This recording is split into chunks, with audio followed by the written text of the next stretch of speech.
Hello and welcome. This is Japan, and we are finally back to Evolve. I'm just so happy the show's back on the air. And honestly, the lineup for this show, other than like the first match because we didn't really know about it, I thought was going to be, like a really epic show. And we'll talk about it. I feel like there was a lot of hits, there was a lot of misses in certain areas, and we'll talk about the whole world of Evolve because it's been a couple weeks and kind of jump into it. So right off the bat, we had Lady Luck versus Carmen Petrovic. Now, me personally, I always liked Carmen Petrovic when she was in NXT. I thought she was really going to be destined for great things, and then they put her in that storyline with Adonis, and it kind of just completely ruined her. Like, I don't know why they did the way that they did, but she's never recovered from that, and she's been in a tailspin. And then she's had a couple matches on Evolve. She's like you would think like the people that come on NXT and like go down and Evolve are gonna win. Like obviously they're like the like more seasoned like vets. So putting her against Lady Luck really kind of makes it confusing when Lady Luck's the ID champion.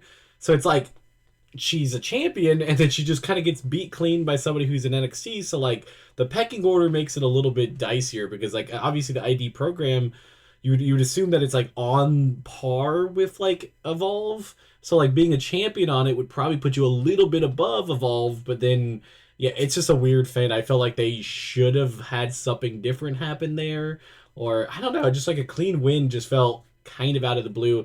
And Carmen's like finisher has the potential of being amazing. She just got to speed it up because it goes in so slow motion that like it kind of pulls me out of it because like if she can get that like to a like an actual part where she looks like she fully strikes the person, that's gonna be nasty because like that I completely had the name for what she had said it and now I forgot. But yeah, it just it looks not great when it's that slowed down. The match itself was okay. That's the first time I've seen Lady Luck in a match other than the ID programmed one, which I think was a lot better than this. So I think she has the potential to do a lot more, but they kind of just didn't give any build to this either. So like I feel like I could be wrong, but like they had this match and then they just kind of didn't expect like with like what they were gonna do with it. Like they knew she was the champion already, but like I don't think they really have planned out like where the pecking order is because like Cappuccino Jones is booked pretty well on Evolve and he's the champion. And I know that championship, like I view like the ID program as like the mid card title to Evolve. So like just losing to a rando kind of feels kind of just weird, I guess. Maybe I'm wrong with that. I'll put the match in a C. Either way, even if you just get rid of the result, the match was okay. A lot of slow motion stuff, like definitely needs to be worked on.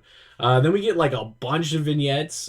We had another Thrill London one where he it's like that weird thing where they go to LFG and like you don't see them for a while and then they pop back on Evolve. And I feel like that's kind of a bad thing to do because, like, obviously LFG is filmed in the same building as all this. That these vignettes, maybe should start up a little bit sooner than like when the show ends because the show season two ended so long ago, and like for London's had a match and like this vignette, it just kind of feels like he's now behind the pace of everybody else. I think the vignette itself wasn't too bad. I'll put it in up an A. Then we get teased the Layla digs, Nikita Lyons stuff back here. This is really weird because like in the live events they have them as a faction, and like they've not set them up to be that way in Evolve. And I don't know if it's just something that they did, but like they legitimately have them going out as a free out there, and then it's like not a thing that they go and Evolve. But I would like to see Nikita Lyons and Ariana Grace versus Layla Diggs and Mason Holiday. I think that would be a pretty fun match. Hopefully they're kind of building on that. I like when they have these like backstage stuff that builds in a match that either happens the next week or the week after. It's the down the line where it's like 3 weeks or 4 weeks down the line that kind of break that type of thing. So overall, I think the segment was kind of funny. I guess it wasn't anything too bad, but I'll put up an A. Then we also had a vignette for Cam Hendricks. I do not like his name. Like I every time I just want to say Anthony Luke. I feel like that's just way better. Congratulations, he just got married to Maxine Dupree over the last weekend. So him kind of getting these a little bit of a mini push here, I think is going to be good. I don't think he cashes in his ability to face the champion for a little bit of time. I think based off of his outside wrestling stuff, and I think for storyline wise. I feel like there's a lot of moving parts there, which I thought I had a clear vision of what they were going to do, and then by the end of the show, I'm a little off. So this one again, I'd probably put up an A. Like they're really good. I like to see them. Like to see them on the show. I do prefer more of the like live action stuff of like them doing it. The film ones are fine, but they could just put those on Twitter and YouTube and stuff, and those would be better. I think that's also something they should do is have like their own Twitter account and have these videos post all the time so people know like and actually know these people. Now we get to the match that we were built up to at the end of the year, and I'm gonna be honest, just with the placing of this match, I don't know why it's not the main event. I know the title match is there, and I know they had some stuff afterwards, but that was not needed to be at the main event. Like they built this match, and they've been talking about this match for so long. Putting it in the middle of the card is kind of disrespectful because the match absolutely killed. I think it was a great match. It was a great no disqualification match. I think Chantel Moreau should definitely hold on to having that hairspray as like a weapon that she uses, even when it's a disqualification match, like having a spray or something. I want to say another wrestler's used that before, but I can't really remember. And if nobody's used it, it'd be perfect. Because, like, there could be definitely something where, like, she's pretending to, like, look at a mirror or something and fix herself, and somebody comes up to her and she hairsprays them or something. Like, I think there's definitely something there that could work out for her character and also kind of give her an edge as a heel. But this match absolutely cooked. I still don't really know what they're doing with, like, the women's division because it feels like they're circulating a few people around, but they haven't really decided where to put them in. Wendy Chu is definitely the biggest example because she keeps elevating other people, and then she will get herself elevated back up towards the top, and then she'll take a bunch of L's or like be pushing people over. So like they're using her to really help with talent, but I don't think she's going to get that opportunity to really show off. And I think she's been probably one of the better wrestlers altogether in this show. But I'll put this in the solid A.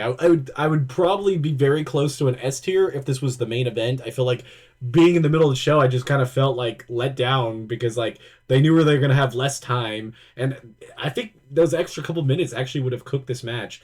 Then after the match, Wendy Chu talked to Chewy, talking about like that she's ready to go after the championship, and that she'll take the winner of the triple threat that we'll talk about afterwards. Let me move that right there. But then Kendall Gray came down there and was talking smack to her. Definitely want to see this match.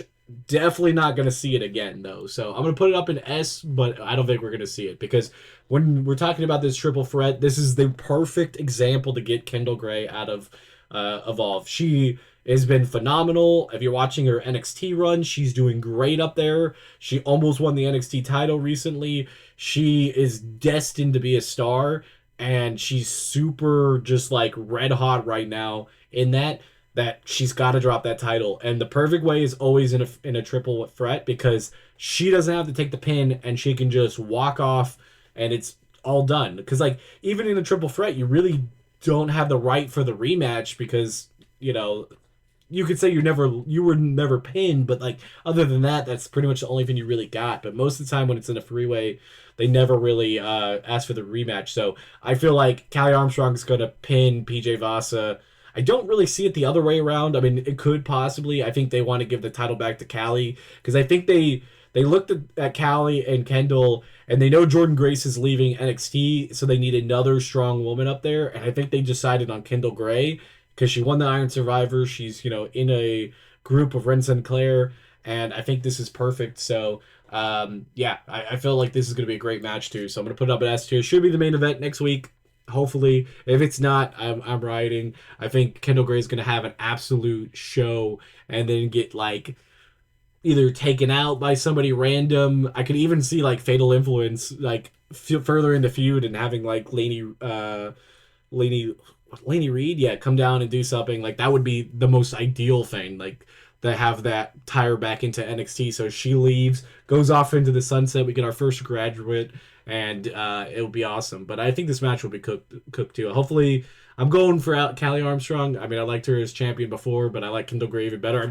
I'm happy on the women's side of things.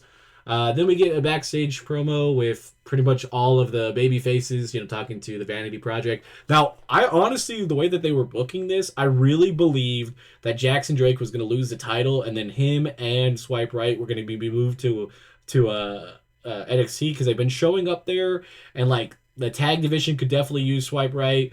Jackson Drake would fit perfectly right in the spot of all the men that are leaving, like Trick Williams, Obafemi, um, God, Javon Evans. Like he would fit right in there to give them that boost. But with him not dropping the title, I guess that's not a thing. So this segment itself, I thought was pretty good. I like to see as many people on the show as humanly possible. And no Tate Wilder, so like that was great. Though I got to say, I watched NXT, and I see the segment where Ethan Page is leaving and Miles Bourne is talking, and then I'm like, oh, who's Miles Bourne talking to? And I'm like, it's Tate Wilder. Why the hell is he on a different show? I honestly think that they've already going to push him up to NXT, or like at least in the spot where he might have a match against Ethan Page on a random thing. It is insane how fast he's gotten over with everybody except for me.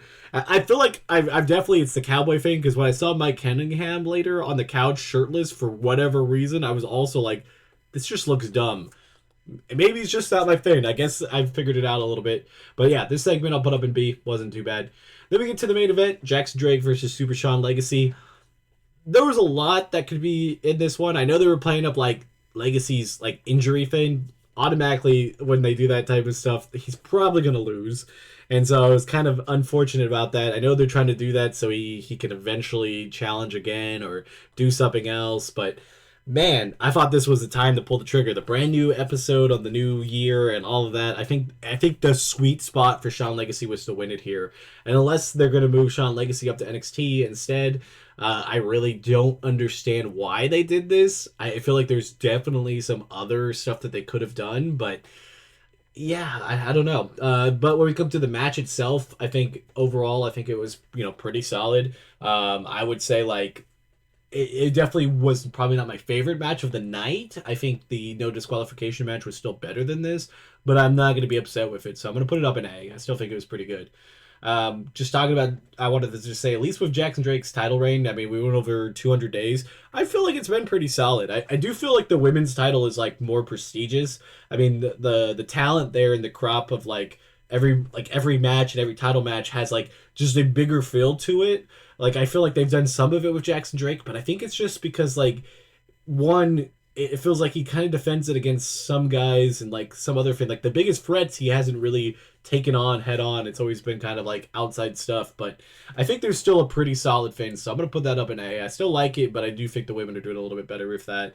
Then we had all hell break loose. The ID talent came down. No, the PC talent came down talking about. It looked like they were going to talk about like when Cammy Hendricks was going to take his match, but then they got interrupted by Harlem Lewis coming back, which is cool, but again, he just kind of disappeared because of the LFG stuff, so it kind of just ruined his character, and now he comes back, and if you're not watching, like, week to week to week, you might not even remember this guy. I mean, obviously I do because I've watched every episode, but the average person isn't going to really do anything.